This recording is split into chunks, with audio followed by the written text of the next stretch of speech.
بسم اللہ الرحمن الرحیم۔ شروع اللہ کے نام سے جو بڑا مہربان ہے۔ سنتے کانوں اور دیکھتی آنکھوں کو میرا سلام، السلام علیکم۔ ناظرین، میرا نام مدثر ہے اور آپ دیکھ رہے ہیں مدثر وائس چینل۔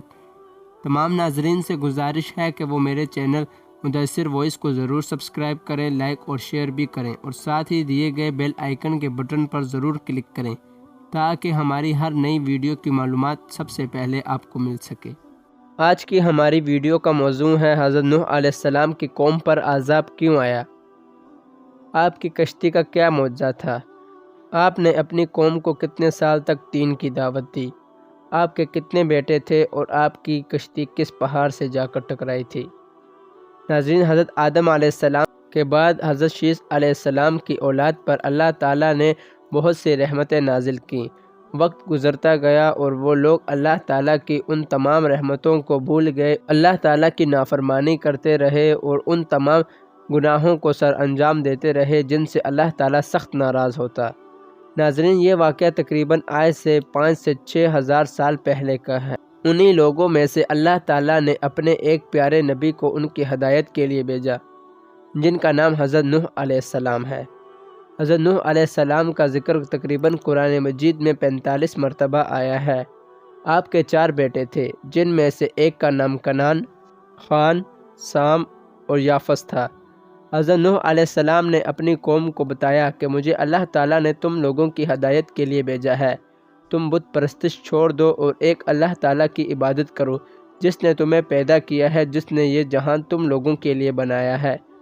اس پر آپ کی قوم آپ پر ہنسنے لگی اور آپ کا مذاق اڑانے لگی اور کہنے لگی کہ تم بھی ہماری طرح ایک عام انسان ہو۔ اگر اللہ ہماری ہدایت کے لیے کسی کو بھیجتا تو وہ کوئی فرشتہ ہوتا۔ تمہیں تو صرف وہی لوگ فالو کرتے ہیں جو غریب، مسکین اور بھوکے ننگے ہیں۔ نیز آپ کو دھمکیاں بھی دیتے کہ اگر تم نے ہمارے دیوتاؤں کے بارے میں کچھ الٹا سیدھا کہا تو ہم تمہیں پتھر مار مار کر قتل کر دیں گے۔ اس زمانے میں لوگوں کی عمریں بہت لمبی تھیں۔ حضرت نوح علیہ السلام نے اپنی قوم کو تقریباً 950 سال تک دین کی دعوت دی۔ حضرت نوح علیہ السلام پر چند ہی لوگ ایمان لائے تھے، جن کی تعداد 80 تھی۔ اسی طرح وقت بھی گزرتا گیا، لوگ آپ کے مخالف ہو گئے، حتیٰ کہ آپ کو قتل کرنے کے ارادے کرنے لگے۔ تو اللہ تعالیٰ نے آپ کی طرف وحی بھیجی کہ اے نوح، ہم عن قریب تمہاری قوم کو تباہ کرنے والے ہیں۔ اب آپ اپنی قوم کے لیے فکر مند نہ ہوں، آپ ایک بہت بڑی کشتی بنائیں، جس میں آپ اپنے گھر والوں اور ان دوسرے لوگوں کو جو آپ پر ایمان لائے ہیں اور اس دنیا کے تمام جانوروں کے ایک ایک جوڑے کو بھی ساتھ لے لینا، یعنی نر اور مادہ۔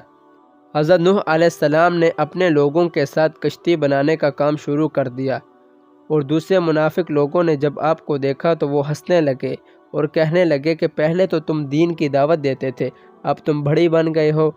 حضرت نوح علیہ السلام نے تقریباً وہ کشتی 40 دن میں بنائی تھی، اور وہ کشتی تقریباً 3 منزلہ تھی۔ مخالفین جب بھی آپ کو دیکھتے آپ پر ہنستے اور کہتے کہ تم نے تو کشتی بنا لی ہے، اب اسے کہاں چلاؤ گے؟ اس زمین پر یہاں تو کوئی اور دریا نہیں ہے۔ مگر حضرت نوح علیہ السلام ان کی باتوں پر غور نہ کرتے، اللہ کی عبادت کرتے اور کشتی بنانے کے کام میں مصروف رہتے۔ اسی طرح وقت بھی گزرتا گیا اور طوفان نوح کا دن آ گیا۔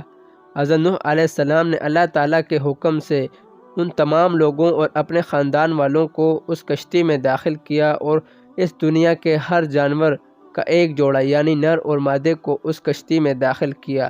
جب حضرت نوح علیہ السلام وہ تمام لوگ اور جانور جب اس کشتی میں داخل ہوئے تو تنور کے مقام سے پانی نکلا، جو طوفان کی صورت میں اللہ تعالیٰ کے حکم سے ان لوگوں کی طرف عذاب بن کر بڑھا، اور اللہ تعالیٰ نے ان کی طرف موسلادھار بارش برسائی۔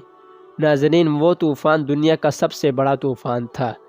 وہ طوفان اتنا بڑا تھا کہ پانی کی لہریں پہاڑوں کی چوٹیوں کو چھوتی تھیں، مگر حضرت نوح علیہ السلام کی کشتی کا یہ معجزہ تھا کہ وہ پانی کی لہروں سے ٹکراتی اور پانی کے اوپر تیرتی رہتی۔ اس طوفان میں حضرت نوح علیہ السلام کا بیٹا بھی تھا، جو حضرت نوح علیہ السلام کا نافرمان تھا، جس کا نام کنعان تھا۔ وہ ایک پہاڑ کی چوٹی پر چڑھا۔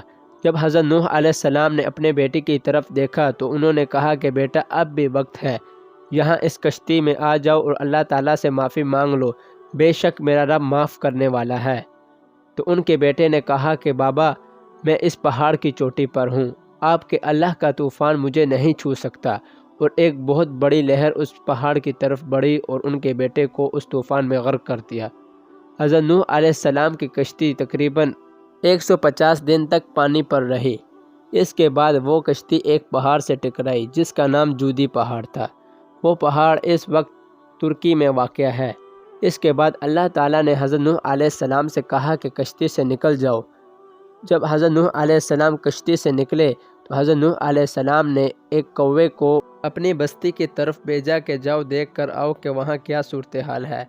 جب وہ کوا وہاں پہنچا تو اس نے مردار لاشیں دیکھیں تو ان پر جھپٹ پڑا۔ پھر حضرت نوح علیہ السلام نے ایک کبوتر کو بھیجا۔ جب کبوتر وہاں سے واپس ہو کر آیا تو اس کے پاؤں گارے سے لت پت تھے، تو حضرت نوح علیہ السلام سمجھ گئے کہ اب پانی وہاں سے خشک ہو گیا ہے، تو حضرت نوح علیہ السلام اپنی بستی کی طرف بڑھے۔ ناظرین، وہ طوفان دنیا کا اتنا بڑا طوفان تھا کہ اس طوفان میں اس دنیا کے تمام لوگ سوائے ان کے جو 80 یا 85 افراد تھے جو حضرت نوح علیہ السلام پر ایمان لائے تھے، ان کے علاوہ سب لوگ جو نافرمان تھے وہ طوفان نوح میں غرق ہو گئے تھے، اور ان 80 یا 85 لوگوں نے اس دنیا کی نسل کو آگے بڑھایا اور اس دنیا کا نظام چلایا۔ ناظرین، حضرت نوح علیہ السلام کو آدم ثانی بھی کہتے ہیں، یعنی دوسرا آدم۔ حضرت نوح علیہ السلام کے والد کا نام لمک یا لامک تھا۔ حضرت نوح علیہ السلام وہ پہلے نبی تھے جسے اللہ تعالیٰ نے اس زمین پر انسانوں کی ہدایت کے لیے بھیجا تھا۔ اس کے بعد اللہ تعالیٰ نے پے در پے اپنے انبیاء کو انسانوں کی ہدایت کے لیے بھیجا۔ طوفان نوح میں حضرت نوح علیہ السلام کی بیوی بھی غرق ہوئی تھی جو آپ پر ایمان نہیں لائی تھی۔ حضرت نوح علیہ السلام کی بیوی کے متعلق میں پھر کبھی معلومات اکٹھی کر کے ویڈیو بناؤں گا۔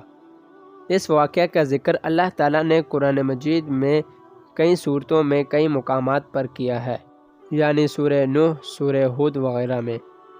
ناظرین، اسی واقعہ کے اہتمام پر میں آپ سے اجازت چاہتا ہوں۔ اللہ حافظ۔